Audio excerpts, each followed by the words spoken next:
You've got to stop getting so frustrated when you miss slow balls, and here's 4 reasons why. We're going to start with a simple physics lesson. Imagine you held your racket completely still, so really tight, and it did not move, and a ball hit your racket at 100 miles an hour. How much of the ball speed would it keep coming off the racket? Now, obviously this depends on the racket, the strings, and the ball, but how much do you think?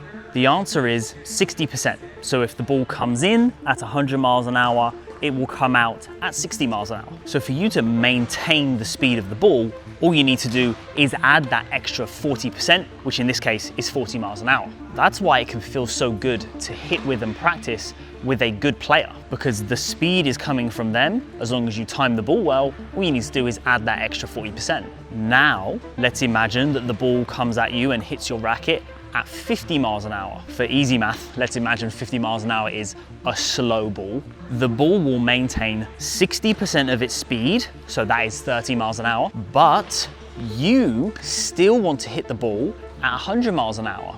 So that means you need to add 70 miles an hour. That's 140% that you need to add instead of just the 40% if you wanted to maintain. That is exceptionally difficult to do. I think professional players make that look easy, but I can assure you it's not, because that's why everyone who isn't a pro player struggles with it. Let's look at this from a slightly different perspective now.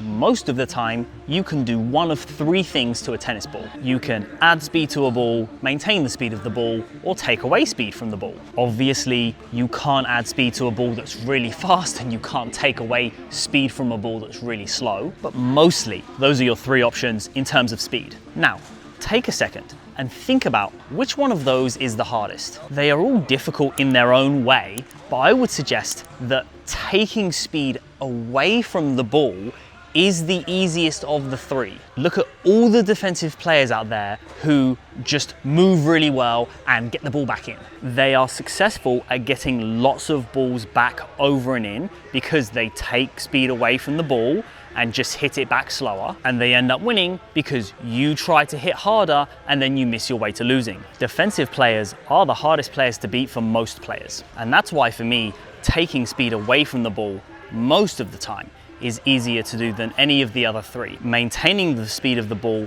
is in the middle, and adding speed to the ball is the hardest of the 3. We can also prove this from a technical fundamental standpoint.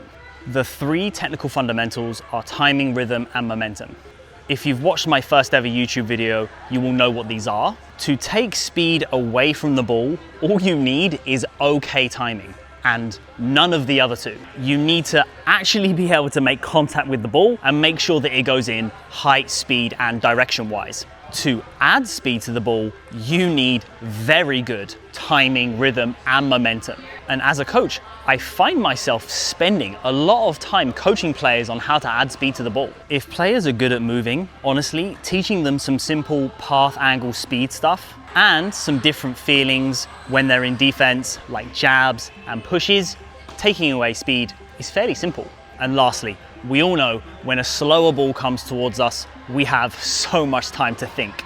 At least 10 different thoughts have gone through your brain in the 2 seconds it takes for the ball to get to you. Half of them are probably about not missing it and how stupid you would look if you do, and the other half are probably tactically based. So you end up making either a late decision, no decision at all, indecisive between 2 decisions, or a low percentage decision. I made this video to change your mindset.